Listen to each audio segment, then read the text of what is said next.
শান্তি খুঁজতে গিয়ে রাজপ্রাসাদ ছেড়ে বেরিয়ে পড়েছিলেন এক রাজপুত, আর ফিরে এসেছিলেন বুদ্ধ হয়ে। জানেন কে তিনি? রাজকীয় জীবন, বিলাসিতা সব কিছু ছিল, তবুও মনটা ছিল অশান্ত। একদিন তিনি দেখলেন বার্ধক্য, রোগ আর মৃত্যু। বুঝলেন জীবন মানে শুধু সুখ নয়। বেরিয়ে গেলেন তাই সত্যের খোঁজে।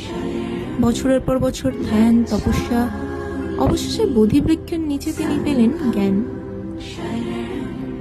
তিনি শিখিয়েছিলেন রাগকে রাগ দিয়ে নয়, ভালোবাসা দিয়েই জয় করতে হবে। তুমি যা ভাবো তুমি তাই হয়ে ওঠো। শান্ত হও, সচেতন হও, নিজের আলো নিজেই হও। কেমন লাগলো আঁকাটা জানাতে ভুলবেন না। ভালো থাকবেন।